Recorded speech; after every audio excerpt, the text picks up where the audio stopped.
Testing, testing. Isn't always the truth. Sometimes funny, sometimes it's sick. Greetings and welcome to the Department of Tangents podcast, a conversation with comedian Jonathan Katz with new music from Matt Dorrien. I'm your host, Nick Zano. For this week's episode, I sat down with Jonathan Katz in his home in Newton, Massachusetts to talk about his career in stand-up comedy and Dr. Katz, Professional Therapist, his popular Comedy Central show, which is now an audio series on Audible. Season 2 of the new incarnation is coming up this summer, and Katz gives the complete rundown of new guests, plus a preview of what's happening with Dr. Katz, his son Ben, played by Jon Benjamin, and his receptionist, Laura, played by Laura Silverman. A few years ago, I had the opportunity to interview Jonathan and his partner in Dr. Katz, Tom Snyder, about how they originally pitched Dr. Katz to Comedy Central. The story was that they were both new to television at the time, but stuck to their vision of the show, which turned out to be the best thing that could have happened. A lot of that story never made it to print, so I'm glad to have it on the record here. You can check out my interview with Snyder way back in episode 10 of the podcast. We also spoke about Katz's early experiences touring with Robin Williams. It's a strange bit of Katz's history. He was Williams' music director, writing songs for the act and playing guitar on stage. One of those songs was This Heart is Closed for Alterations, co-written with Katz's old college buddy from Goddard, David Mamet. If that's not an intriguing enough mix, Williams once performed that song on Mork and Mindy with his opening act, The Rick and Ruby Show. Toward the end of the conversation, we also spoke about multiple sclerosis, how that has affected Katz's performing, and one way he'd like to reconnect with the MS community. I also inadvertently ruined a great joke in that segment. My apologies to Jonathan. Stick around after the interview for a track from Matt Dorrien's new album, Songs in the Key of Gray. And now, here's Jonathan Katz. I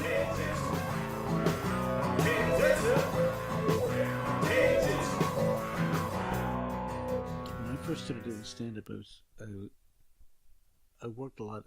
I was living in New York, and very often I'd be working in Connecticut or New Jersey, and I would get those jobs because I had a car, and because I had, according to me, a very tight half hour, which never lasted quite that long. I did like 28 minutes, and I said to the guy, I'm timing this. It's a half hour. Different guy. But I don't know, those extra 2 minutes were elusive somehow. Were you leaving space for laughter, and what you were rushing it maybe? I just wanted to get off the stage as soon as I got on. I never wanted to be on the stage. Well, what compelled you to do it? To get on stage? I love to make people laugh. I really do. I just didn't know I could do it that long.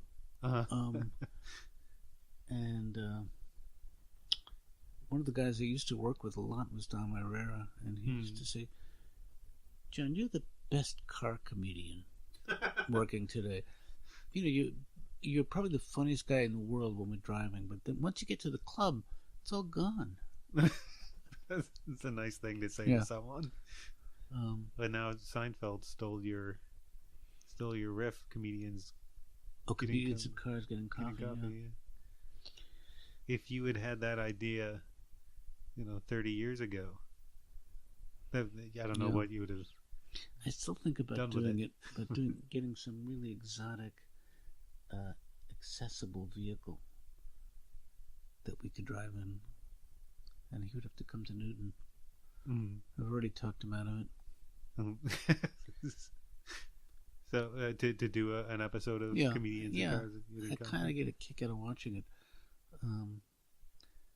Well, it's interesting, that's part of the reason why, even this podcast is around, that I had been told more than once by editors that my writing about comedy was too inside baseball, sort of, right. Too much detail about the profession or whatever. But that seems to be something people want now. People are, there are all of these podcasts, there are all these incredibly detailed shows. I'm guessing within the next 2 years, somebody's going to make, if there hasn't already, playing cards of comedians on one side, on their stats on the other side. Where they've performed. Maybe it's an old headshot on the It's card. their old headshot on the back, the intro that Right. the host gives them. Right. You've seen them on. Clubs and colleges all over the country. Yeah. The intro always was never true when you got it. Then it became true ultimately, hopefully. With all the credits. Yeah. You've seen them on HBO. You've Yeah. seen them on Comedy Right. Central. Is it like almost like wishful thinking? I've seen that a lot with comedians. Like Yeah. you've seen them on Comedy Central, which is different than they've been on Comedy Right. Central. Yeah. You know, Well, you I've- know someone who's seen them somewhere. They were in the audience at the taping of Right. this year's Hour Special. You have to look very quickly. Well, do you think it was tougher then or now to come up as a comic? It seems to me there's a parallel maybe when you started, when there were just an awful lot of comedians who were inspired by seeing it on HBO or wherever it was, and now there's comedy everywhere. Well, I think one of the things that was, I mean, I lived in New York when I started, and there was the Improv, the comic strip, which is still around, and Catch a Rising Star, and I worked all three clubs. I didn't work at the comic strip so much, but I worked at the Improv and Catch a Rising Star, and the biggest response I got in the first 10 years I started working was, "Ladies and gentlemen, please welcome Robin Williams," because he was in New York, and we went. He was a friend, and we went to. I asked him to come with me to catch. But sorry, I don't want to name drop so early in this. No, that's okay. That'll keep people interested. Yeah. We'll get the Yeah. you gotta hook 'em. No. We became dads around the same time, and his first wife was an old friend of mine from college, Valerie Velarde. And I toured with him for a year on that album there, Reality, What a Concept. Yeah, up there on the wall. Yeah. I forget people can't see what we're talking about.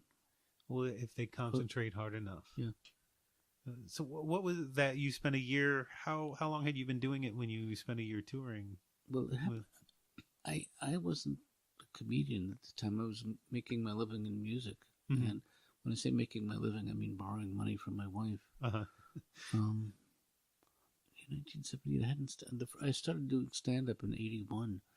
So I was his musical director, which is a weird title for a guy who doesn't sing. Robin was not a very good singer, but he did 2 of my songs on stage, which was exciting. And we worked all over the country. What were the songs? Born to be Punished and This Heart is Closed for Alterations, which I wrote with David Mamet. That's a very interesting intersection with you and Robin Williams. Oh and my David God, Mamet. it is. Yep. Play some of that in a while, but I'll even better. I'll let you hear him sing it. Robin Williams. Were you playing guitar with him? I was playing acoustic guitar, Mm-hmm. and the thing that I remember, the thing that scared me the most was I was sweating so much, and they'd have these leather stools. I was afraid of sliding off the stool every night.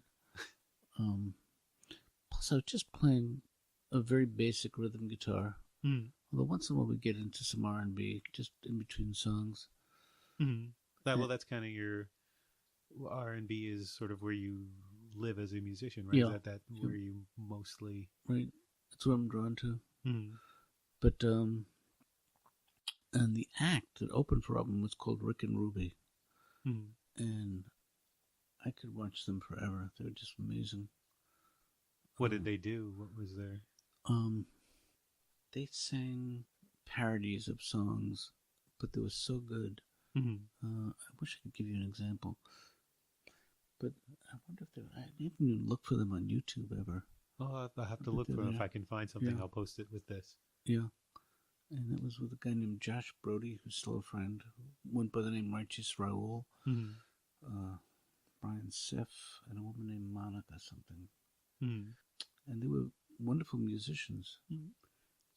So at this point, before you got...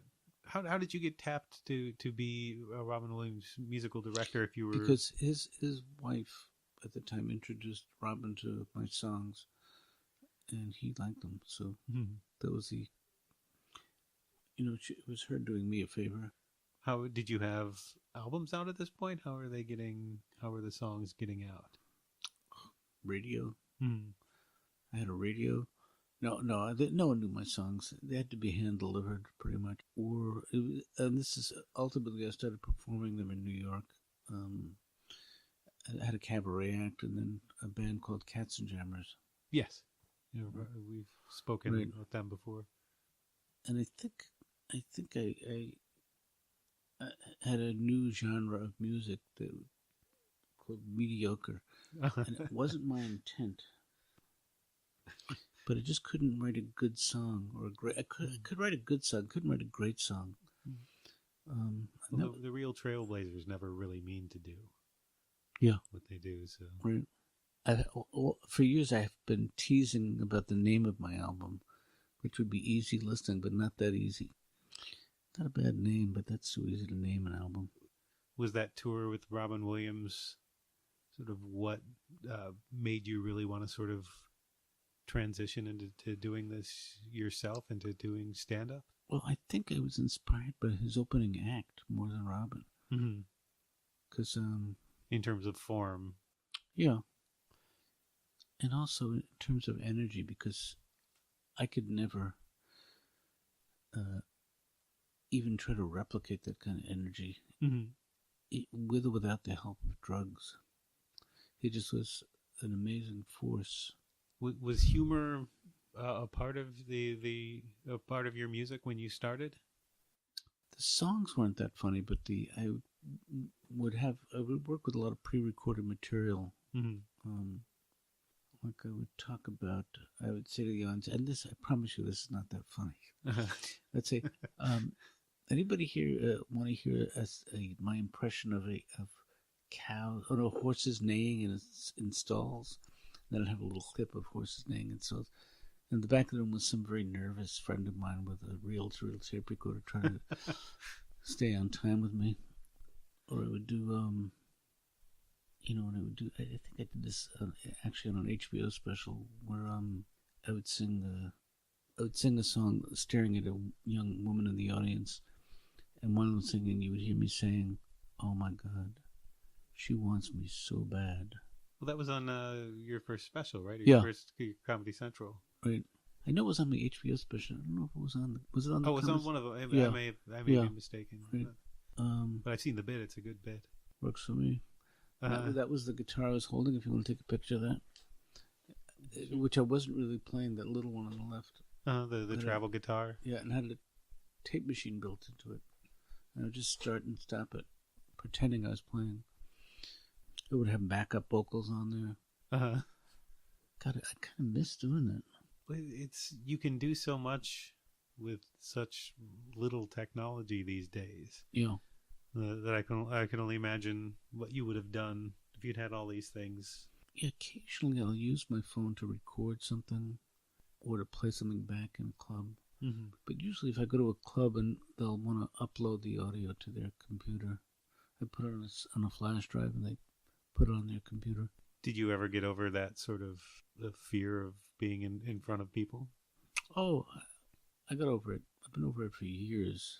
I'm actually more comfortable now talking into a microphone than just into air. And that's not just because it's you. I mean, I do love talking to you, but also if there was an audience here, I would feel perfectly comfortable. I'm not. My desire to get off stage in 1981 ended in 1982. Although no, that's not fair. But I think it was a few years later that I headlined for the first time, and I had what I would describe as a nervous breakdown because I didn't feel like I was ready. I had done the Letterman show a couple of times, and I went to the Punchline in San Francisco, and I was terrified.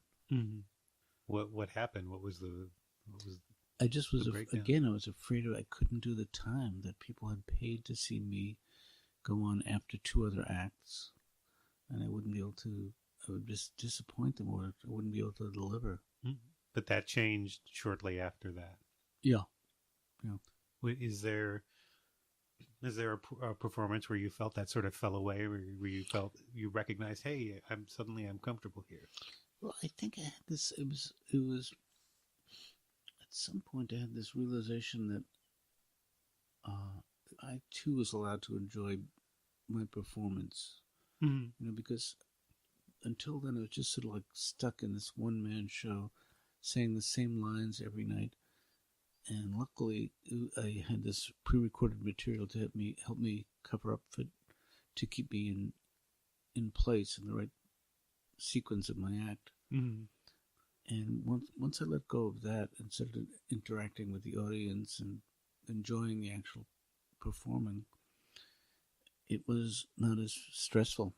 Do you feel like that was sort of an artistic breakthrough as well? Like once you started enjoying it yourself, do you feel like you got better as a performer and as a comedian? I did, and then also there was the connection working on Dr. Katz, which sort of at the end of my stand-up career. Well, it's not over. I take that back. It wasn't the end. I mean, I still do stand-up, but working with Jon Benjamin and Laura Silverman, Tom Center, just helped me realize that I was kind of a capable improviser. Mm-hmm. Well, when you started that show, I've spoken with you and Tom Snyder about this in the past. Right. You've told me neither of you really knew how to create a show or how to create a network show, and yet when Comedy Central came back to you with changes, Tom Snyder said that you worked on the pilot episode for 9 months, and then you handed it in. They said, "Well, let us know when you get the final project." And you sort of refused to make any changes. You said, "Well, take it or leave it," which seems like that was more of Tom's business sense that this is what we do, and this is the finished product. And then once they discovered that this guy Michael Fuchs who was the head of HBO at the time, that he also liked it, then everything was fine. But that's sort of a gutsy stance to take, having never had a show before. Yeah. Well, it wasn't my guts. I wasn't the gutsy guy. It was Tom really who understood the business part more than I did. Well, were you saying to him at the time, "No, let's just make the changes," or what was when Comedy Central came back to you and said, we want something else? Yeah. I mean, I never thought it would be a show on TV. I thought it was something that maybe I could play for my neighbors or my family. I just didn't think it was going to be a show on TV, and that people would hear it see it in different parts of the world. I had friends who would go into a hotel room in London and see it and call me. I think I heard your voice in London. Well, it must be satisfying. Yeah. And you got so many great comedians to be on the show. I think that was one of the fights that we had with Tom and I had creatively with the network, was that we thought that the part of the show that was fun was the stuff with me and Ben and me and Laura, that the comedians were more of a marketing tool. Although they were great comedians. I had Ray Romano and Emo Phillips. And a lot of people sort of just before they hit really big on the show too. Wanda Sykes, Dave Chappelle. Were these people you knew from the stand-up circuit? Some of them. I mean, the first season was just me calling in favors, and then people started calling us about doing the show. It became like a legitimate TV credit. And they were doing, a lot of times, was sort of a conversation improvised around their material. It wasn't always exclusively that, though, was it? If it was good, it was. I mean, where it got deadly was when I started taking my role of therapist too seriously, and I actually pretended that I could help them in some way. How often did that happen? Well, it happened often enough to make it so that we would ultimately let my patient go in and do his material before I actually had any interaction with him. Mm-hmm. And sometimes it happened. I did everything after the fact. Like the comedian would be recorded in L.A., and then I would add my lines after the fact. No, just edit things together. No, Yeah, right. Because as a therapist, you're mostly saying and that makes you feel. And then at one point, one of the producers said to me, you can be funny too. Dr. Katz can be funny. Mm-hmm. That was another liberating moment for me. Because I wasn't trying not to make jokes, but it didn't occur to me that a therapist would make jokes. You were the straight man. You thought that was your role, to just be the straight man. Right. And then with I think with Dom Herrera, he made it impossible to be just the straight man. And I sort of liked that role of messing around with my patients. Mm-hmm. But it did make one woman cry and one guy feel better. And we did 81 episodes. That's not so bad. Mm-hmm. What was the crying about, and what was the? That was an example of me trying to be a real therapist, and I got in over my head. What did you study? Therapy and therapists? But I had a friend who was like my. If I needed the right terminology, like what's one I used a lot? Hypervigilant thoughts. I didn't know that expression, or intrusive thoughts. I had friends who were shrinks, a lot of them, and I saw therapists of my own as a patient, but I was always researching a role, so I wasn't a good patient. Were you be taking notes during therapy, like, oh, that's good, I can use that? Yeah, almost. I mean, the thing that my therapist said that I've used is, what is it we're not talking about? It's a great therapist line. Or let's explore that, which is another $150 an hour, which is too cheap. Well, what is it we're not talking about is everything else, yeah. right? That's why do. But I actually believe in therapy. I think it's helped me a few times. Mm-hmm. But I also think there's something incredibly fraudulent about it. Well, that must be a tough needle to thread then between what helps and what's fraudulent. I don't use a needle. Uh-huh. I actually use a noodle, which is really hard to thread. Yeah. You almost need a needle to get to get it in the noodle. To get in the noodle. That Jack built, which sounds like some sort of advertising catchphrase from the 50s or something. Yeah. You need a needle to get through the noodle. Yeah. Was completely derailed. I had a follow-up question in my head. Somehow that imagery completely destroyed it. There was an episode of Dr. Katz about it's called Broadcaster Ben, and Ben wanted to try to learn how to be a TV broadcaster, which he thought was really just about having a good way to say goodnight to people, like what was Walter Cronkite's signature? Oh, was it? God, I hadn't realized there was a test here. Well, then how many broadcasters had catchphrases? Yeah. Similar to stand-up. They'd be, I wonder if Walter Cronkite ever sold T-shirts with his phrase on them out in the lobby after. I could find it pretty easily, but my fear is that I'd be on my way to work and the battery would die. I'm going to stop looking. But what I suggested to Ben was good night and good doodles. That's how we tie those two things together. It was, and that's the way it is. That was right. His side on. Right. Good night and good noodles. Yeah. As the... And then ultimately Ben decided good night and good yantif.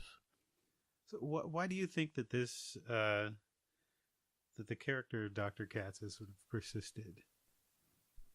Well, first of all, I mean, this is going to sound like I'm being flip, but he has my name, he has my voice, and he looks a little bit like me. I mean, that's why it's stuck. That's why I've stuck around for him. Mm-hmm.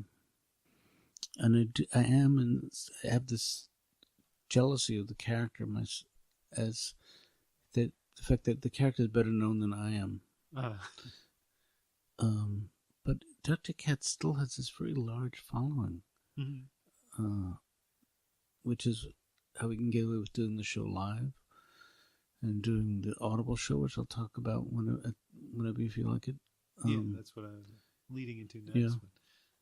We're doing an audio-only version of Dr. Katz for Audible.com. Yeah.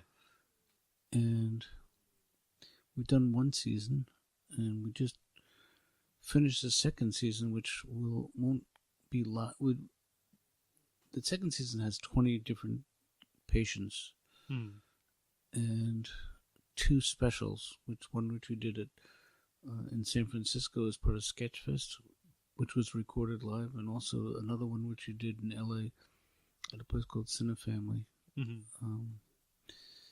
And both of those nights were wonderful nights with comedians like Kristen Shaw, Paul F. Tompkins. You know who he is? Yeah. And John Hamm, who's not a comedian, but apparently part of the comedy world out there. And well, the first season you had Ted Danson, who's not a stand-up. Right. But Audible's going to release all 20 episodes and the 2 specials at once, sometime in over the summer. I don't have an exact date yet, but and their feeling is that it should be. They try to promote binge listening, which is, I don't know if you've seen their TV ads, but well, I mean that's what Netflix does. Yeah, and I'm assuming they're looking at the same sort of model, right. Trying to get people hooked on shows that way. Yeah, and I think it's a great idea. I think it'll be fun to listen to a bunch of episodes back to back, and the special is a totally different experience because no one really does therapy in front of a live audience. So it's a little bit of a departure. A little bit, yeah. Hey, I wanted to give you some more names from the second season. I know Reggie Watts and Andy Richter are both, right. You mentioned. Right, they're in an episode. Gilbert Gottfried is in an episode. I'd love to talk to him again sometime. I interviewed Gilbert Gottfried for the Globe once, and when somebody else answered the phone and then gave me to him, and I thought somebody was messing with me because he was using his real voice. Right. Oh, he has a real voice. And it's a very nice, smooth voice. Yeah. Too. That's why I was trying to figure out the first 3-4 minutes. Is this somebody messing with me? Is this not really him? Did I call the wrong number? And somebody said, "Oh yeah," and handed the phone to somebody. Right. And I asked him if people are surprised when they hear his real voice, and he told me, I think they're just surprised I'm not a duck. That was an Affleck joke, I'm guessing. Yeah. So Jen Kirkman, Todd Barry, Rachel Dratch, Gilbert Gottfried, Wanda Sykes, Greg Proops, Colin Quinn, who was wonderful. Oh yeah. Dimitri Martin. It was just like the first time I had the problem of too many jokes. Paula Poundstone was unbelievably funny. David Mamet was great. Oh, did you didn't talk to him for the original show at any point, did you? He was a guest on the original show. Was he? Yeah. I couldn't remember if he was. He was very funny with Laura. They had an exchange where she said, Mr. Mamet, you wouldn't have to be blowing... You're not just blowing smoke up my ass. And he said, what do you mean, just? Well, you guys have been friends for a long time. Yeah. You mentioned him co-writing with him. I've known him for 50 years. Just as we met in college. Mm-hmm. Cheryl Hines, who I had never worked with, was wonderful. Mark Maron, who I've worked with many times, was great. Louis Anderson, surprisingly funny. I don't know why I'm surprised, just because I don't really know him that well. Susie Essman was great. Kyle Kinane is a new... Do you know Kyle Kinane? Yeah, he's coming to town next week. Oh, really? He was wonderful. David Cross still surprises me. David Cross does? Yeah, he's much It's a very sly comedian, subversive. Yeah. When he likes to mention also to people, he gets a lot of attention for the more political material, but Right. he likes to well, not that he likes to mention it, it's his, it's a fact of his act that a lot of it's just silly. Yeah. And he does a great thing where he talks about something very, very seriously and sucks you in because there's a sort of certain anger to it, and then the tag is something so completely silly that which is now reminding me of something Tom Snyder said about you, Right. about how he says he talks to you he's talked to you every day for the last 20 years, and he still never sees it coming.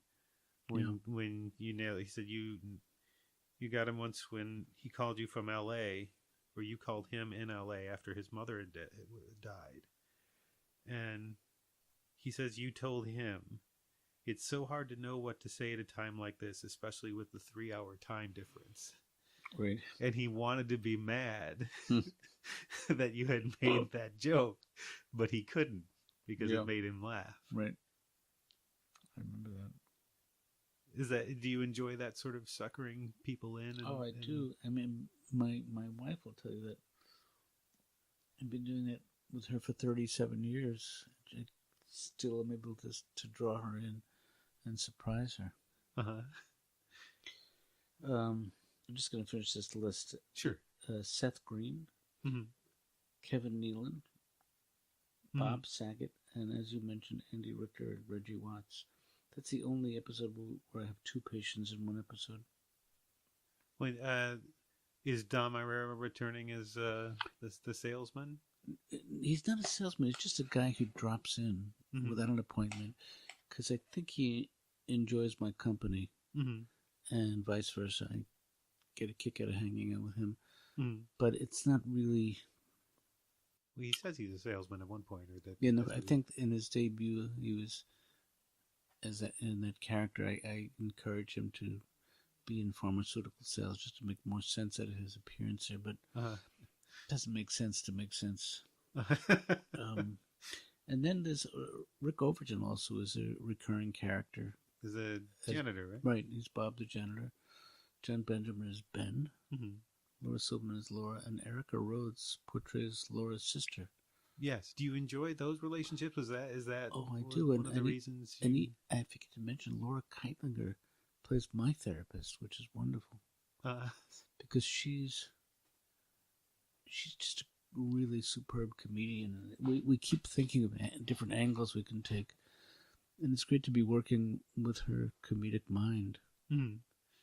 How did you decide to reboot this as an audio-only endeavor? I think this is something that my management pursued. And that, by the way, is the first official question I had written down to ask today. So we're like a half hour in, and that's my first official question.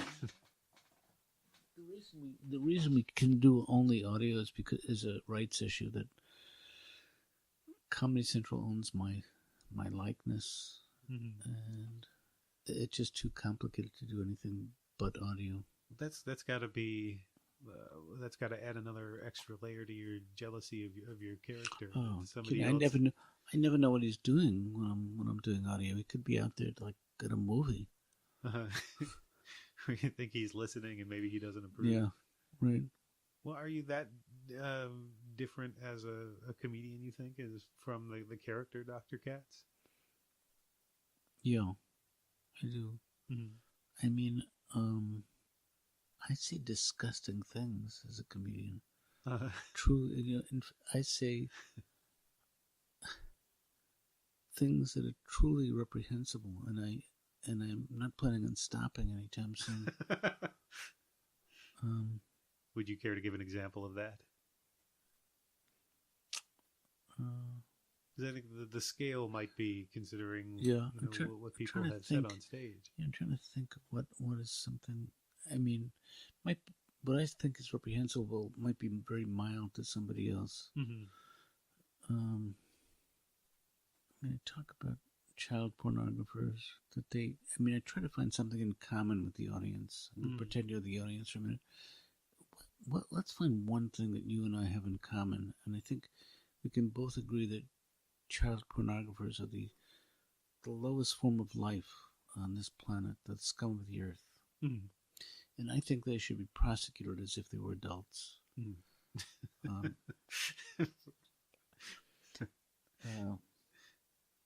That's not really in the reprehensible category. Have you ever had anybody object to a joke that you've told? No, but I've said things to hecklers that in retrospect is so confusing. I was once doing a one-nighter in Northern California, in a college town, and the crowd was great except for one guy who just wouldn't shut up. Mm-hmm. So I said to him, "Excuse me, sir, what is your name?" And he told me his name. I said, "Geez, I didn't recognize you without my dick in your mouth." and I'm saying in that moment that what does that mean? That he was blowing me, but also I was having sex with a man in the bathroom. It's not really a very clean cut comeback. It's a little bit ambiguous. What does that say about you versus him, or what? Yeah. What's like throwing him an unfinished Rubik's Cube, and he can deal Yeah. with that for But a few anyway, I got a minutes. standing ovation at that point. The audience loved it, and I could have said anything after that. Did you have a lot of hecklers? In the beginning, I did, and then I would actually ask for hecklers but I would ask for specific things. I would have 3 index cards with things I would like the audience to say to me. And one night I was working in Florida, and the owner of the club didn't know that I asked the audience to heckle me. And he's like an ex-Marine. He started throwing people out onto the street as they were saying exactly what I asked them to say. That must have thrown off your timing. Yeah, and it ruined their night. Well, it's interesting. How you process that, considering how much you said you structured your act and how much you had certain cues that the tape helped you keep on track. Right. Well, I think it has to do with my skill as an improviser that I'm good as long as I've planned it. Mm-hmm. As long, how much improvising goes on Dr. Katz, both then and now? A fair amount, especially with Laura. I'm so comfortable working with her, and she is really such a brilliant actress, and not just comedic. She's a really good dramatic actress. And Rick Overton is great too. And because it's audio, we can stop, and I can say, "Why don't we try it this way?" And Erica Rhodes is very believable as Laura's sister. They sound alike. Well, it's interesting you went to those parts first, because I would have thought maybe the parts with the comedians would have had more improvising than the parts you do with John or Laura or Erica. Yeah. Again with the comedians, I'm trying to get their material, and I'm trying to lead them into it in a way that's not too obvious, and it's difficult. That's the most difficult part of the show for me. Do you generally tape these as just a conversation that you edit, or how much do you? No, I don't. It's recorded as something to be edited by. It's edited by this guy Rob Lynch, who at one time had your job pretending you work here for a second. That was his office next door. And he's really good at it. It's funny, he came to me looking for a job because he was into animation. And now he's editing an audio-only version of Dr. Katz. Does it feel that different? Because you were taping voiceovers for animation before, and now it doesn't have. Yeah, no. This is the part of the show I happen to love, the audio part. And the most exciting part of doing the TV show is going home from the studio in Watertown. Is that where it was? Yeah. Soup to Nuts was in Watertown at one point. With a cassette. I have one here. I can show you.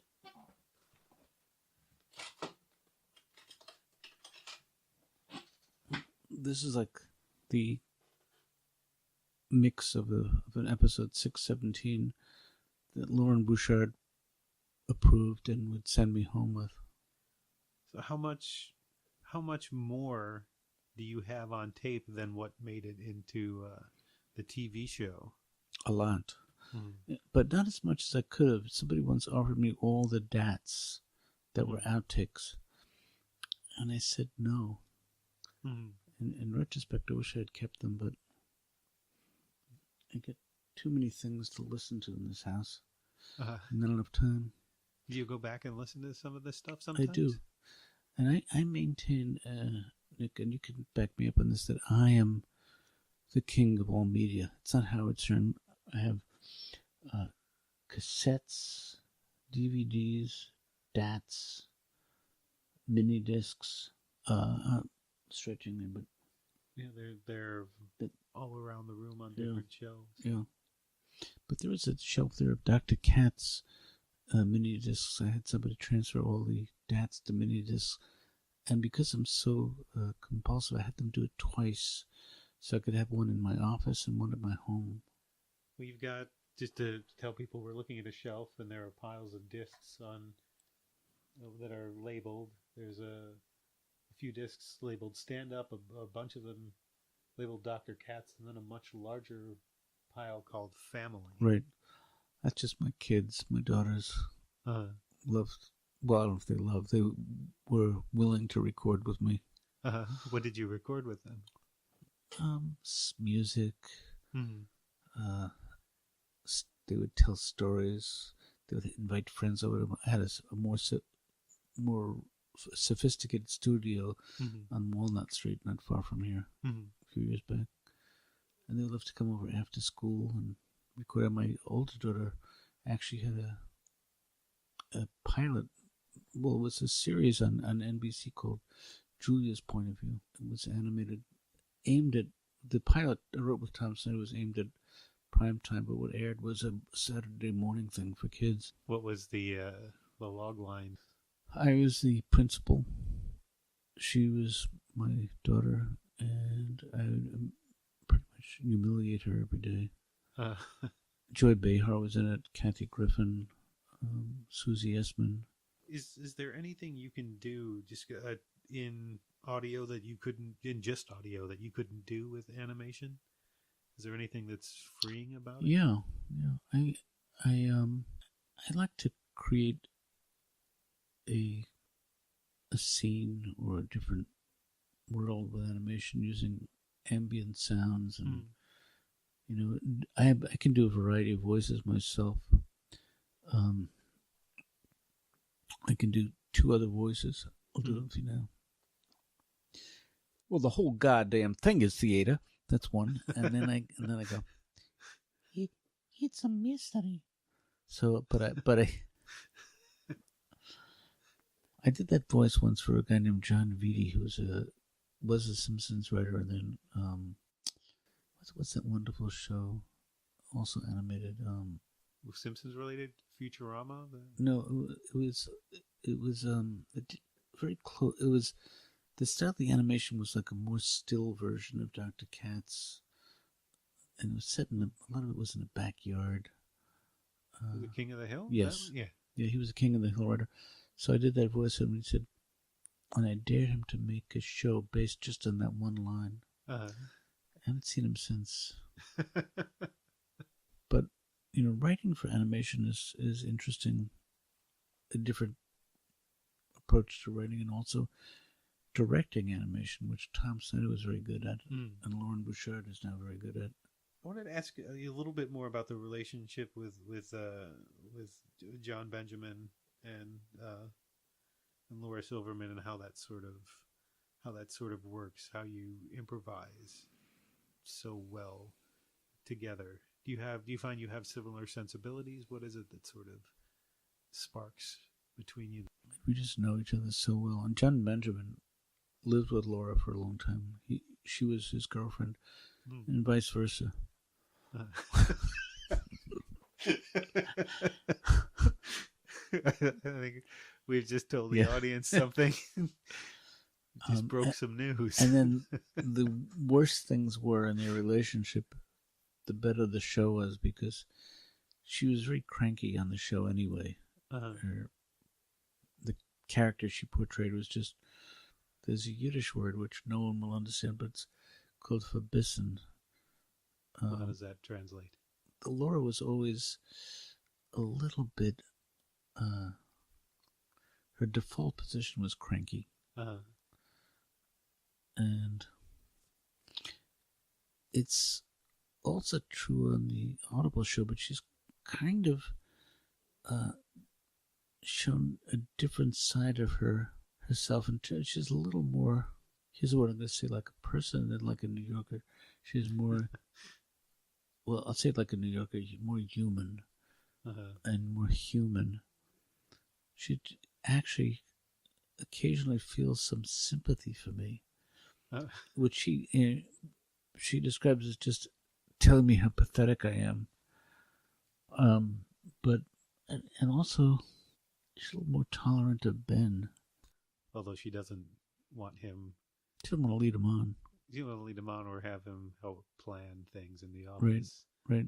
I mean, there is a wonderful episode where I've announced to Laura that she needs to come in early because I'm concerned about the culture of this office and the business, and really want to.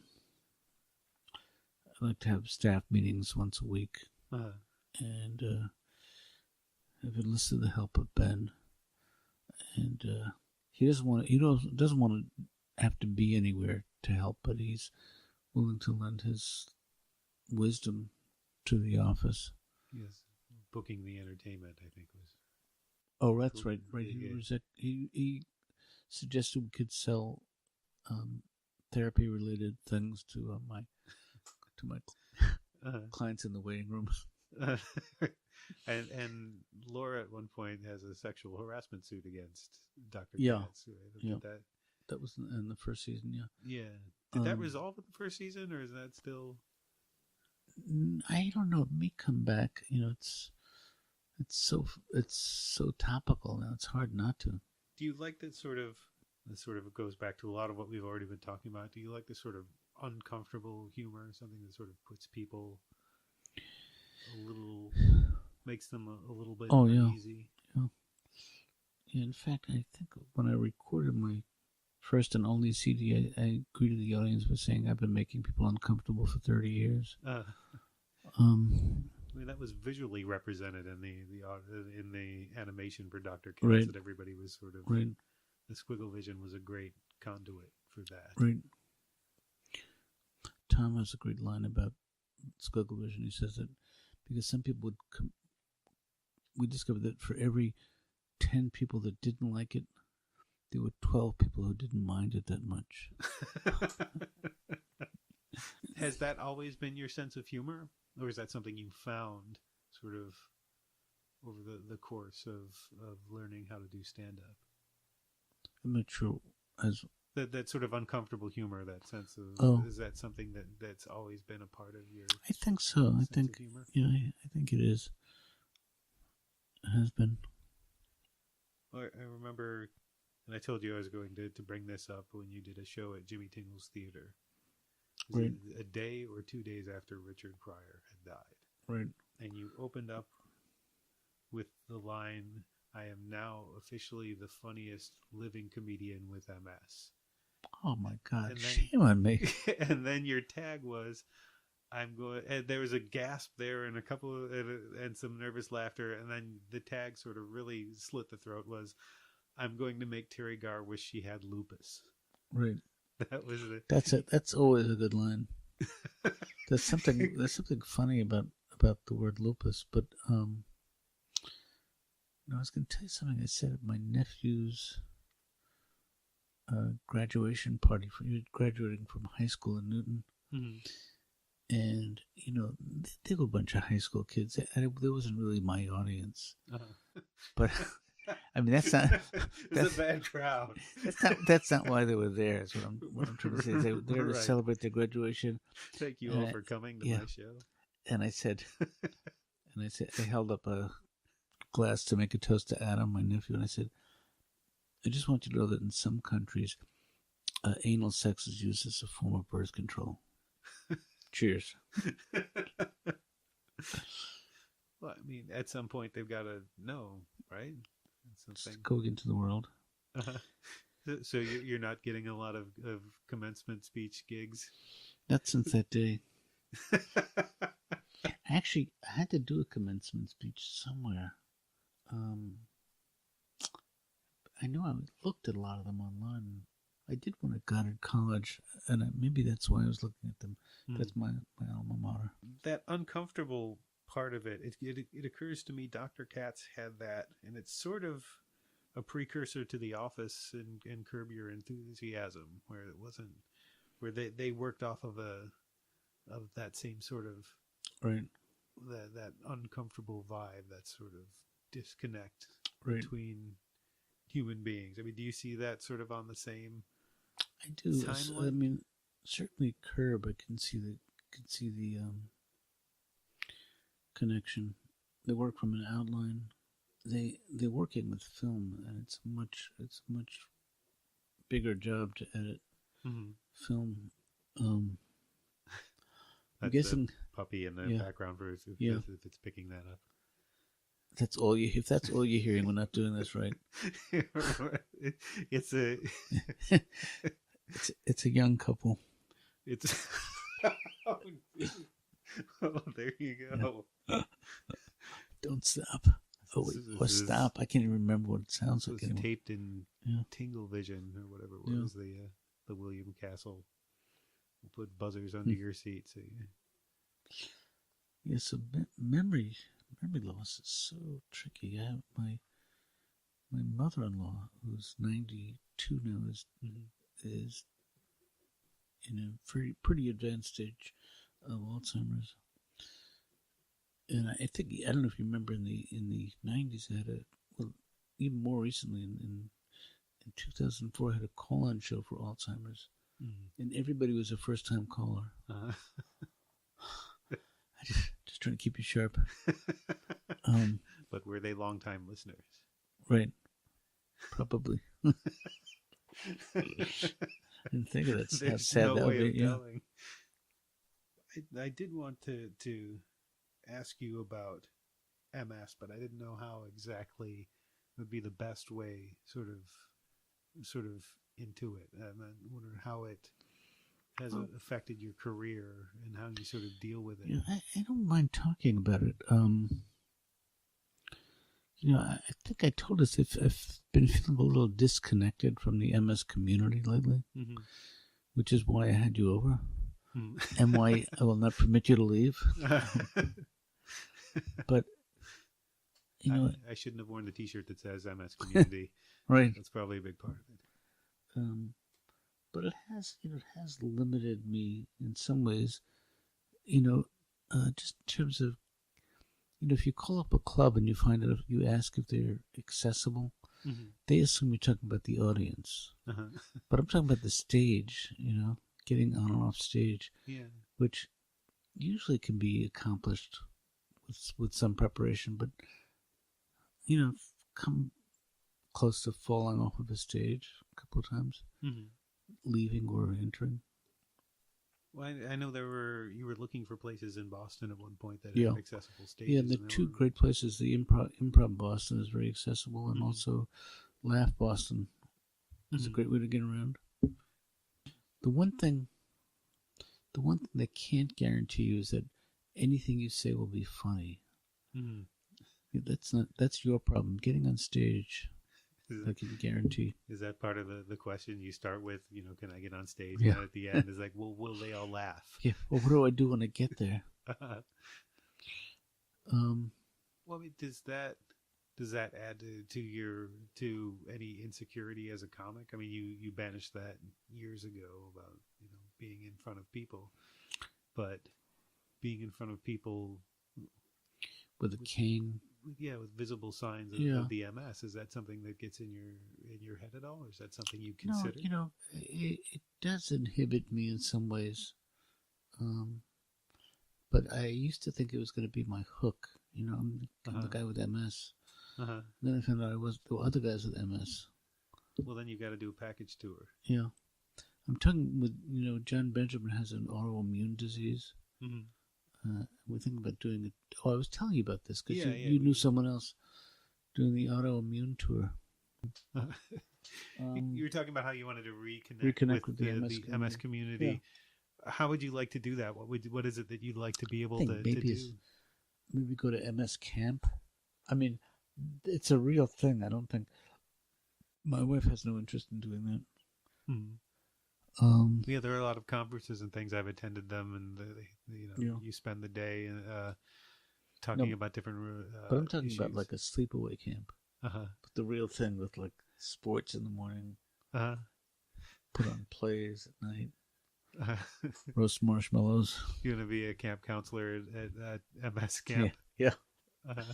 You ever hear Bill Broadus' joke about somebody suggested to him that he needs counseling, and he couldn't afford a real counselor, so he got a camp counselor. Anyway, I'm cheating. I'm using Bill Broadus' jokes. Well, I did. Some friends of mine had did a series of interviews with people a few years back about how MS affected them, and they interviewed me. And what I found reading those interviews is that it affects people so differently. Yeah, it's true. Each person, it's almost like it's a different condition for each person, and it's sort of. And I heard back from a lot of people that it was helpful to hear. Yeah. How it affected them, how it affected other people. Yeah, everybody's got their own version of it. Were you comforted by things like that? I mean, when you first were diagnosed, what was it? Well, what went through your head? Honestly, when I was first diagnosed, I thought I'm bigger than MS. Mm-hmm. And then I went to probably the same size. and then more recently, this thing is bigger than me. I mean, it really is. It's not as much fun as people think. As it seems in the magazines and the shows. I've always wanted to write a book called Finding the Disease That's Right for You. But it's a life complicating disease. Yeah. And I'm always aware of people who have it much worse than me. Well, whatever their problem is in life. I can understand that because I have it, but I don't. My major snags with it are basically fatigue. Maybe some of the memory is part of that. Right. It's hard to know. That's the other thing with having MS. Anything that sort of happens to me, if I wake up and my foot is numb, is it just that I slept on it wrong, or is that MS? Question things. You know this thing that you get in the morning when you have this sticky stuff on your eyelids? I get it's harder to read, and it takes me a while for my vision to adjust in the morning. That's sometimes. MS. This is just it's a joke I told Jimmy Chandler's because everybody has that sticky stuff on their eyes. Oh, yeah. Sleep. Yes. Didn't your parents call it sleep in your eyes? Yes, and the terrible thing about that is that I did not see, once again, the joke coming. And you've told me the joke before. I know. I told you told me the joke 4 or 5 days ago, and I still did not realize it was being set up. I'm sorry, I was a bad straight man. No, you're the best kind. I wish I could get the look on your face on tape as you delivered that. So the last question I have is there anything that you would like to do that you haven't done? Nick, I'm not dying. I just took a coffee break. But thank you for asking. Lorne Michaels once asked me to join the cast of Saturday Night Live. And I said, look, any other night, that's my bread and butter night. But that's kind of and most of the things I like to do are coming from my delusional point of view. Like, I'd like to play Roger Federer in tennis, because I think that I could possibly beat him. Just because I used to play table tennis very well, and I understand I can anticipate where the ball is going to go, but I haven't played tennis in 20 years. So I'd like to play Roger Federer, and I'd also like to host Saturday Night Live. And I think hosting Saturday Night Live might happen if I was a cartoon host. Mm-hmm. And even that's so unlikely. So I'd like to play a bad guy in a movie. Any particular style of bad guy? I'd like to play a guy on a mobility scooter. And that's his trick, is that no one hears him coming. He can't escape that fast. That's the problem. Because they only go like 7 good ones. Also like to, let me see, what else would I like to? I don't know. I think that I'd like to learn how to like nature. I like to look at it, but I don't really like to be in it. Well, that's why we have windows. Yeah. Yeah, I'd like to enclose my backyard. That's the key. Yeah. If you can enclose nature somehow. Right. That's why the good Lord created the Chestnut Hill Mall. And we're out. I think that's about it. An arrow to the head isn't always a trick. Thanks again to Jonathan Katz for allowing me to come to his home and interview him. You can keep up with news for Jonathan at jonathankatz.com and look for the new season of Dr. Katz, the audio files on Audible. And if you enjoyed this episode, please consider giving the Department of Tangents a rating and or review on iTunes. It really does help to get the word out. You can find some additional resources, including video of Robin Williams singing This Heart Is Closed for Alterations and a photo gallery at www.departmentoftangents.com. And now for our featured track from Matt Dorrien from his new album, Songs in the Key of Gray. I'm always impressed by anyone who can write songs in a classic American songbook style and do it well. Plenty of people try, and plenty of people slog through the classics, and it sounds perfunctory at best or schlocky at worst. But there are people like Randy Newman and Joe Henry who can write songs that sound both timeless and modern, and that's the territory Dorrien works. The song I'm about to play is an obvious example of that. It's called Dayton, Ohio, 1983. If that title sounds familiar to you, you might be thinking of the Randy Newman song Dayton, Ohio, 1903. It's hard to think that would be coincidental. In Newman's vision, Dayton is a quaint, quiet town where people are nice to each other, sitting for Sunday tea. In Dorrien's update, the narrator is a kid who grew up in Dayton and finds it quiet and boring. He dreams of moving out to L.A. and having a fling with a dancer, and maybe getting into a little bit or maybe a lot of trouble. Listen to this and then head back to departmentoftangents.com to listen to Newman's song. More on Dorrien at mattdorrien.com, and that's DORRIEN.com.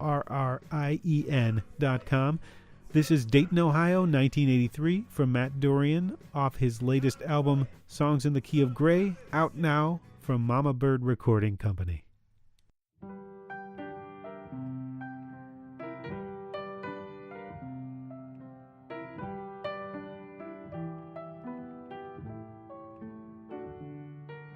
There's nothing in Dayton, nothing here for miles, nothing but the winners and the worn out smiles. I'll die here in Dayton, of this I've no doubt. Oh, won't somebody help me out? LA, what a wonderful place. I met a girl there, she dances on the stage. Now each night I dream she's there waiting for me in LA.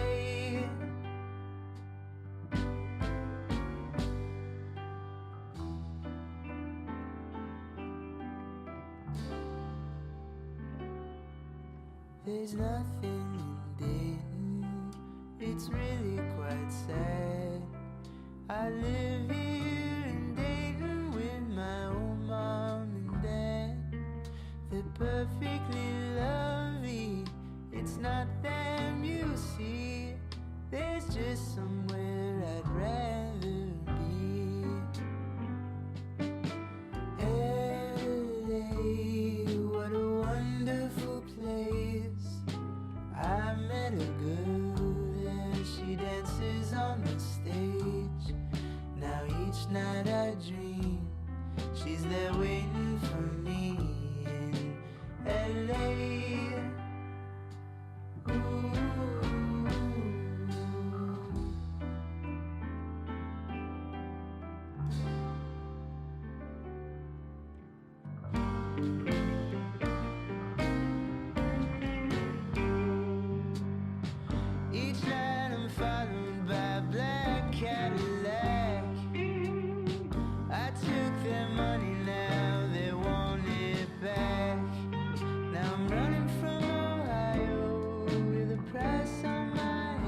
Neil Young.